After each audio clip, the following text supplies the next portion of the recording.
Halo kaum intelektual sekalian. Wow, gila. Guys, bayangkan di suatu daerah dilarang azan menggunakan pengeras suara. Wow, gila. Dilarang azan menggunakan toa. Tahu apa yang terjadi? Jadi guys, di sebuah daerah ada seseorang yang komplain dengan suara azan. Ada warga yang komplain. Nah, anehnya warga yang komplain ini sebenarnya nggak terlalu deket, kurang lebih 5 kilometer. Bayangkan 5 kilometer, tapi dia komplain tentang suara azan. Nah, yang jadi pertanyaan, kenapa dia komplain? Apakah karena tuanya terlalu keras? Lalu dia mengusulkan ke hakim atau jaksa. Dia mengatakan, "Yang mulia, saya sudah tidak tahan lagi. Mohon suara azan itu tidak menggunakan pengeras suara. Saya tidak anti-Islam, saya tidak anti-agama, saya tidak anti-religion, tapi saya anti dengan suara toa yang sangat keras." Begitu kata seorang warga terhadap pengadilan di daerah yang saya masuk ini. Anehnya yang terjadi, usulan daripada warga ini dikabulkan oleh jaksa dan hakim. Ketika jaksa dan hakim mengabulkan permintaan daripada warga ini, maka umat muslim yang ada di daerah ini ngamuk guys. Mereka mengatakan, ini kejoliman. Kita sudah dijolimi saudara-saudara. Ini nggak bagus. Ini namanya anti agama. Ini anti Islam. Ini Islamofobia. Jadi bermacam-macam ya, ada yang pro dan kontra, tapi lebih banyak yang kontra sih ya. Kenapa? Karena mereka menganggap bahwa ini menjolimi agama mereka. Lalu jaksanya dituntut balik gitu ya. Jaksanya dituntut balik, lalu jaksanya mengatakan, nggak boleh gitu. Kalau ada warga yang protes, ya kita harus mengabulkan permintaan daripada warga, karena dalam bernegara itu, dalam bermasyarakat itu, yang penting adalah kenyamanan warga. Gue nggak larang lu beragama, gue nggak larang lu untuk meneriakkan nama Tuhan lu, nggak jadi masalah. Tapi jangan menggunakan toa yang sangat keras, jangan melebihi desibel, boleh. Nggak jadi masalah kalau lo misalnya ibadah mau jingkrak-jingkrak kayak mau koper kayak mau salto-salto kayak, nggak jadi masalah asal jangan mengganggu orang lain. Itu kata jaksa dan hakim. Nah, ketika jaksa dan hakim mengatakan seperti ini, maka umat muslim yang ada di daerah yang saya masuk ini marah-marah. Dasar jaksa, hakim sialan. Nah, ketika mereka dilarang menggunakan suara toa yang sangat keras sekali ya, mereka biasanya menggerutu gitu ya. Nah, yang jadi pertanyaan, kenapa mereka nggak introspeksi diri? Harusnya kan agama itu mengajarkan introspeksi diri. Kenapa di agama kita diajarkan untuk berakal? Kita diajarkan untuk berakal, tapi kalau kita dikritik tentang suara toa, kenapa kita marah-marah gitu? Kenapa kita sering menggunakan kalimat agama itu mengajarkan untuk berakal? Agama itu mengajarkan kita untuk membaca. Lalu kenapa kita tidak bisa membaca suasana lingkungan? Apakah lingkungan kita terganggu atau tidak? Dalam agama itu kan kita diajarkan untuk ikra, artinya bacalah. Lalu kenapa kita tidak bisa membaca lingkungan kita? Apakah lingkungan kita budak gitu? Apakah lingkungan kita terganggu gitu? Misalnya ya lingkungan kita itu ada yang baru melahirkan misalnya, ada yang live misalnya, ada yang bikin konten misalnya, ada yang teleponan sama bosnya misalnya, ada yang sakit misalnya, ada yang sakit gigi misalnya. Lalu karena keegoisan kita, karena kita merasa Tuhan kita yang paling benar, keegoisan kita dalam beragama ya, keegoisan kita dalam memuji Tuhan kita, karena kita mungkin ya dugaannya over dalam beragama sehingga kita nggak peduli dengan lingkungan kita. Nah, yang jadi pertanyaan, kenapa kita selalu mengatakan dalam beragama itu harus punya akal? Nah, yang jadi pertanyaan, di mana akal sehat kita? Di mana akal pikiran kita kalau lingkungan kita terganggu saat kita melakukan ritual ibadah? Di mana? Itu yang jadi pertanyaan. Dan ini juga yang ada di pikiran jaksa, hakim di daerah yang saya masuk ini. Namun jaksa dan hakim di daerah yang saya masuk ini, mereka berpikirnya itu rasional. Walaupun mereka ditekan oleh umat muslim yang ada di sana. Walaupun dikata-katain ya. Walaupun hakim dan jaksa ini dikata-katain jolim ya. Ini tidak berperi keagamaan. Ini benci dengan agama kita. Jadi di daerah yang saya masuk ini ya, kalau kita mengkritik agama mereka, mereka berpikir bahwa mereka itu ya yang dikritik itu personalnya gitu. Jadi ini sangat-sangat berbahaya sekali. Ya, kalau saya perhatikan umat agama tertentu di Konoha ya, kalau kita kritik ide dalam agamanya, mereka menganggap bahwa yang kita kritik itu adalah diri mereka. Kenapa bisa seperti itu? Apakah ini pengaruh daripada Tuhan personal?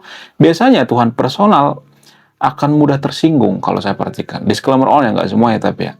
Sama seperti di daerah yang saya masuk ini. Karena mereka menganggap bahwa Tuhan mereka itu personal, ketika kita minta tolong kecilin suara toanya, maka mereka biasanya tersinggung. Karena apa?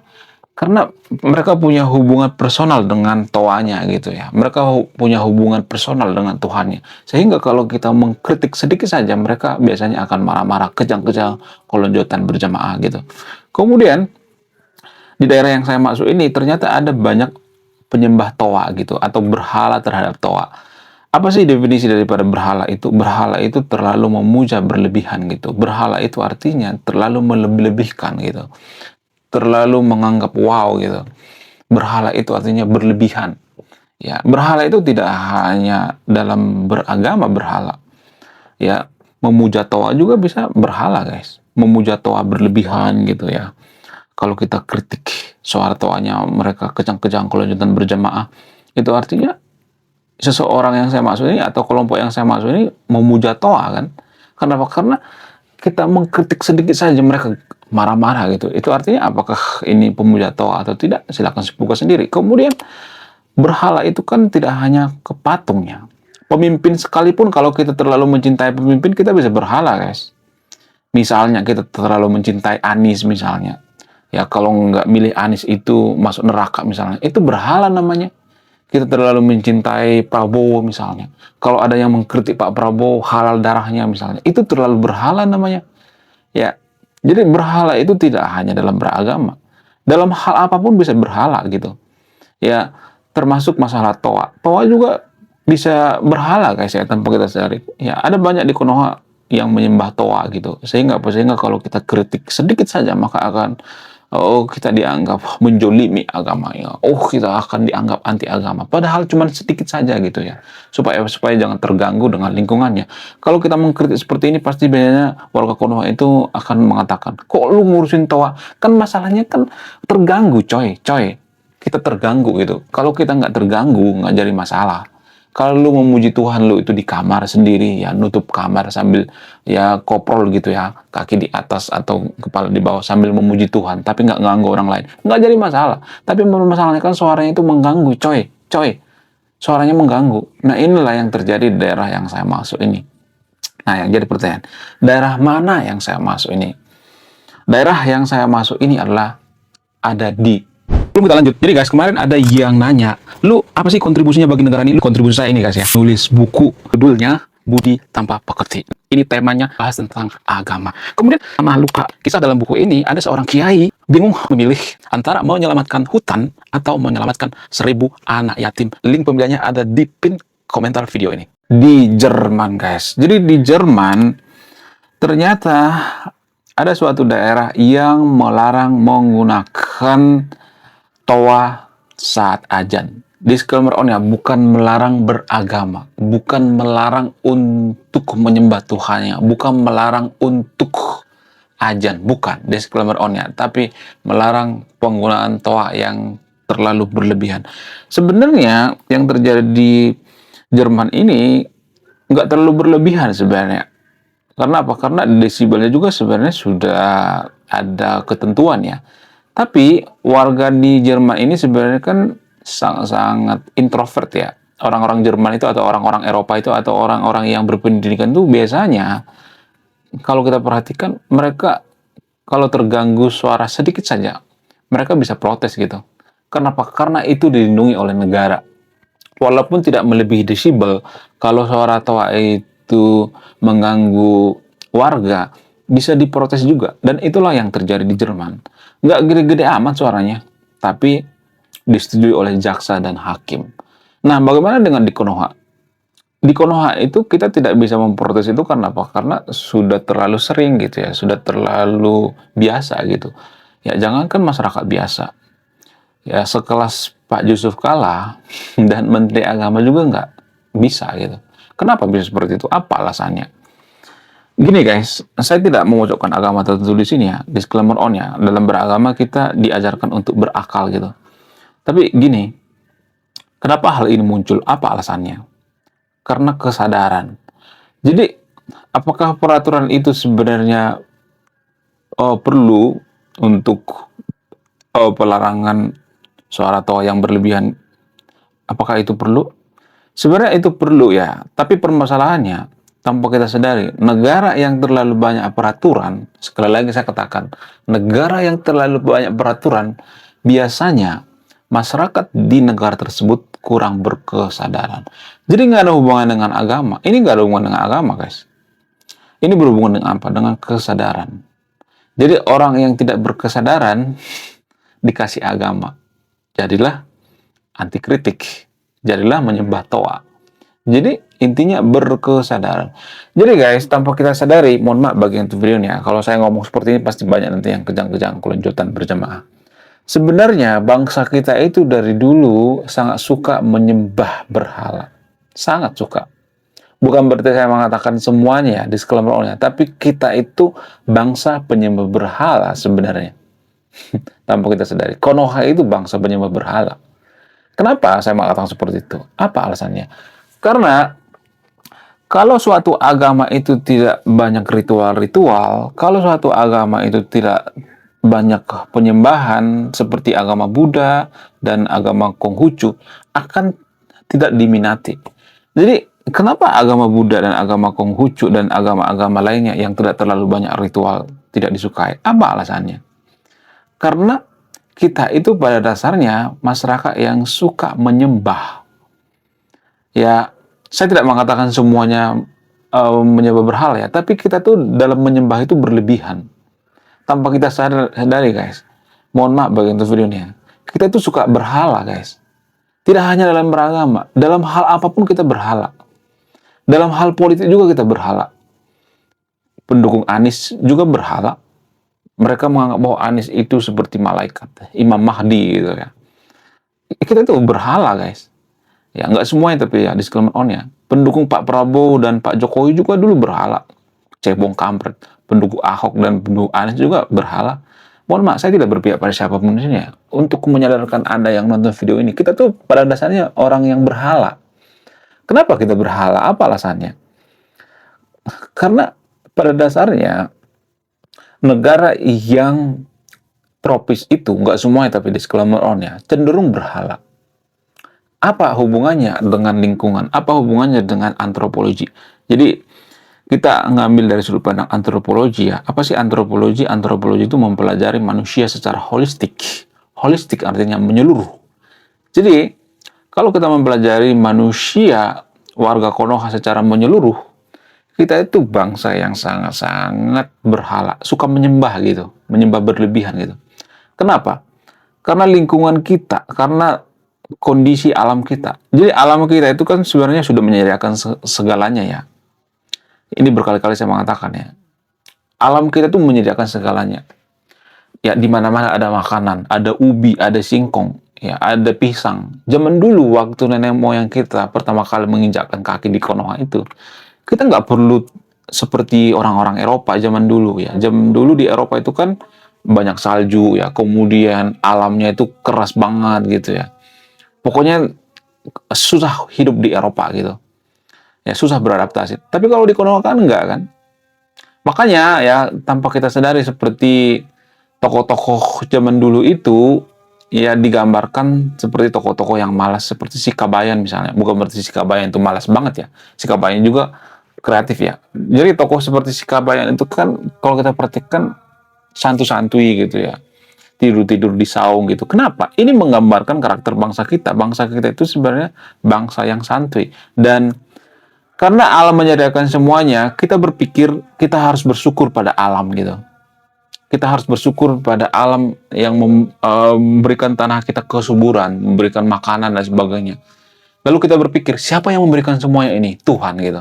Makanya kita tuh sering menyembah, katakanlah menyembah laut, menyembah pohon dan sebagainya. Bukan berarti menyembah sebenarnya ya. Disclaimer, ada sebagian yang cuma formalitas ya, disclaimer on-nya. Tapi pada dasarnya kita itu bangsa yang suka menyembah. Ya, kita tuh bangsa yang suka berhala. Makanya agama di Konoha itu, agama yang eksis itu adalah agama yang banyak ritual-ritual. Kalian sadar gak sih sebenarnya? Ya, agama yang jadi mayoritas di Konoha itu adalah agama yang banyak ritual-ritual. Kalau agama di Konoha itu nggak banyak ritual-ritual, kita tidak akan suka dengan agama tersebut. Ini sangat luar biasa, guys. Tanpa kita sadari. Kenapa banyak ritual-ritual? Apa alasannya? Apakah karena kita berhala gitu? Karena menurut antropologi, karena ini rasa syukur kita terhadap alam gitu, terhadap pencipta. Nah, anehnya tanpa kita sadari secara antropologi kita berlebihan gitu. Dulu kita menyembah laut, menyembah pohon, menyembah batu. Sekarang kita menyembah apa? Menyembah toa. Ya nggak sih? Jadi cuma berpindah aja gitu ya. Di Konoha itu ada penyembah toa gitu. Umat penyembah toa tanpa kita sadari. Jadi cuma berpindah aja gitu. Lalu apakah di Konoha itu ada orang yang tidak terlalu suka dengan ritual-ritual? Ada, tapi nggak banyak jumlahnya. Biasanya orang yang tidak terlalu suka ritual-ritual itu, agama yang terlalu diribetkan dengan ritual-ritual itu, biasanya orang-orang seperti ini jarang, sedikit ya. Kalaupun ada itu jumlahnya nggak banyak. Itulah alasannya kenapa kita itu selalu fokus pada ritual-ritual. Ya, tanpa kita sadari, kita itu fokus banget ritual-ritual. Karena apa? Karena zaman dulu kita nenek moyang kita itu juga seperti itu, sangat banyak ritual-ritual, sehingga sampai sekarang juga kita fokus ritual-ritual. Kadang kita berpikir dengan melakukan ritual itu kita masuk surga gitu. Nah, kalau kita berpikir secara rasional, apakah dengan melakukan ritual itu kita masuk surga? Apakah Tuhan itu haus pujian gitu? Kalau saya ngomong seperti ini nanti pasti banyak yang ngomong, oh Tuhan juga nggak rugi kalau kita nggak nyembah Tuhan. Ini argumen yang biasa dilontarkan oleh warga Konoha gitu. Kelihatannya masuk akal, padahal ini logical fallacy gitu.